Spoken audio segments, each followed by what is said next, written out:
Kính chào quý vị khán giả của Chen Sức Khỏe. Quý vị có đang cảm thấy mình tràn đầy năng lượng, trẻ trung, khỏe mạnh?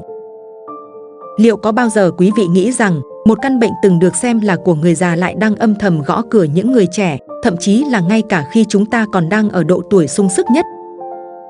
Chắc hẳn nhiều người sẽ ngạc nhiên, nhưng sự thật đáng báo động là đột quỵ ở người trẻ đang gia tăng với tốc độ chóng mặt và những hậu quả mà nó để lại thì vô cùng nặng nề. Hôm nay, chúng ta sẽ cùng nhau tìm hiểu sâu hơn về kẻ thù thầm lặng này để bảo vệ chính mình và những người thân yêu. Vài tuần trước, tôi có một bệnh nhân nam mới 35 tuổi, đang ở đỉnh cao sự nghiệp. Anh ấy vốn là một người năng động, không rượu bia, không thuốc lá, thường xuyên tập thể dục thể thao. Một buổi sáng thức dậy, anh ấy bỗng thấy nửa người bên phải yếu đi, nói chuyện khó khăn. Gia đình vội vàng đưa anh đến bệnh viện. Sau khi thăm khám và làm các xét nghiệm cần thiết, chúng tôi kết luận anh bị đột quỵ nhồi máu não.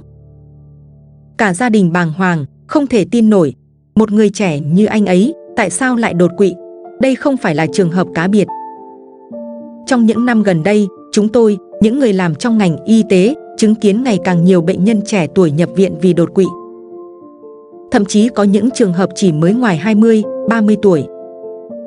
Điều này thực sự là một hồi chuông cảnh tỉnh cho tất cả chúng ta. Vậy đâu là nguyên nhân của xu hướng đáng lo ngại này? Và làm thế nào để chúng ta có thể nhận biết sớm, phòng tránh và ứng phó kịp thời?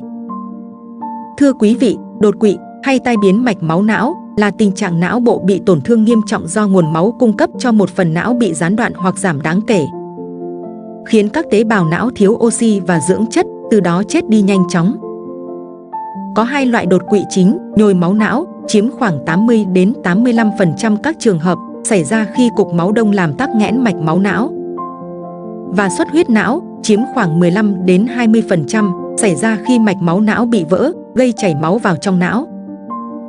Trước đây, đột quỵ thường gắn liền với người cao tuổi, trên 60 tuổi, nhưng theo thống kê từ WHO và các tổ chức y tế lớn như CDC, Bộ Y tế Việt Nam, tỷ lệ đột quỵ ở người trẻ dưới 45 tuổi đang có xu hướng tăng lên đáng kể, chiếm khoảng 15 đến 25% tổng số ca.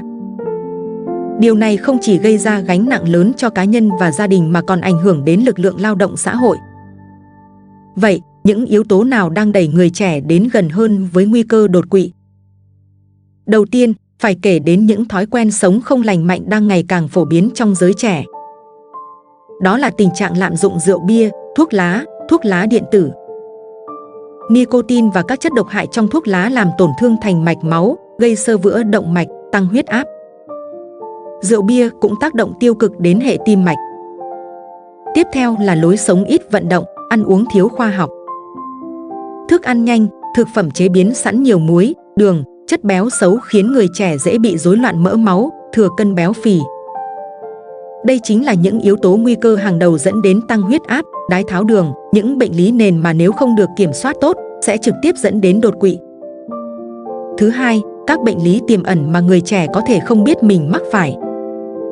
Dị dạng mạch máu não như phình động mạch não hay dị dạng động tĩnh mạch là một trong những nguyên nhân hàng đầu gây đột quỵ xuất huyết não ở người trẻ. Những dị dạng này có thể bẩm sinh và thường không có triệu chứng rõ ràng cho đến khi xảy ra biến cố. Rối loạn đông máu, bệnh tim bẩm sinh hoặc mắc phải cũng là những yếu tố nguy cơ cần lưu ý. Thứ ba, không thể không nhắc đến yếu tố căng thẳng, stress trong cuộc sống và công việc. Áp lực học tập, công việc, cuộc sống hiện đại khiến nhiều người trẻ thường xuyên ở trong trạng thái lo âu, mất ngủ, căng thẳng kéo dài. Stress làm tăng huyết áp, tăng nhịp tim và có thể góp phần vào quá trình hình thành cục máu đông, từ đó tăng nguy cơ đột quỵ. Vậy làm sao để nhận biết sớm dấu hiệu của đột quỵ? Thưa quý vị, thời gian là vàng trong điều trị đột quỵ. Nhận biết sớm và đưa bệnh nhân đến cơ sở y tế kịp thời trong thời gian vàng, thường là 3 đến 4,5 giờ đầu, sẽ giúp giảm thiểu tối đa di chứng. Chúng ta có thể ghi nhớ quy tắc FAST. F. Face, mặt, xem khuôn mặt có bị méo, lệch một bên khi cười không. A. Arm, tay, yêu cầu người đó nâng cả hai tay lên. Một tay có bị yếu, không nâng được hoặc bị rơi xuống không? S. Speak, nói, yêu cầu người đó nhắc lại một câu đơn giản. Họ có nói ngọng, nói khó hay không nói được không?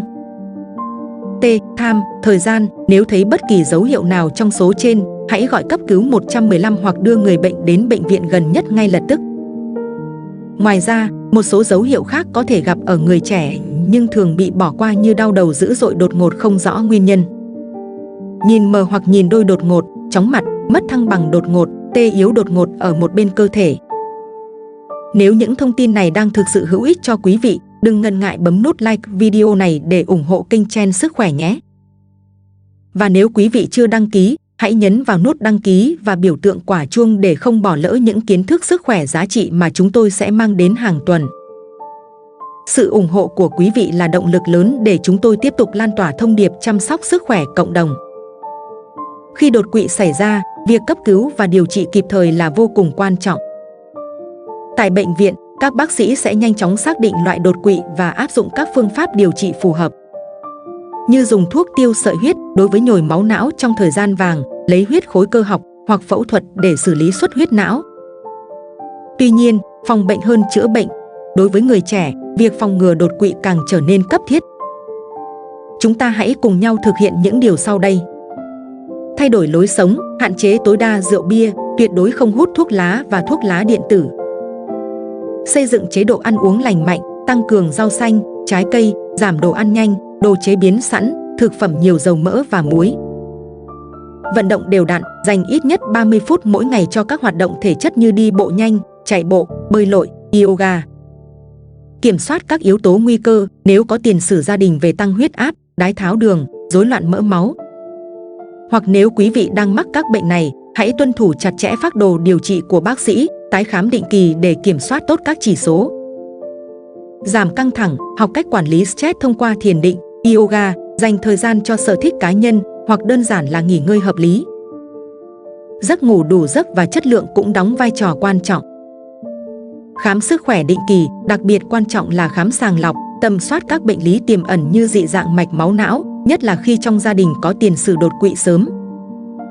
Phát hiện sớm các bất thường sẽ giúp bác sĩ có kế hoạch can thiệp phòng ngừa kịp thời. Thưa quý vị, đột quỵ ở người trẻ không còn là một cảnh báo xa vời nữa, nó đang hiện hữu và là một thực tế đáng báo động. Nhưng điều quan trọng là chúng ta hoàn toàn có thể chủ động phòng ngừa và giảm thiểu rủi ro.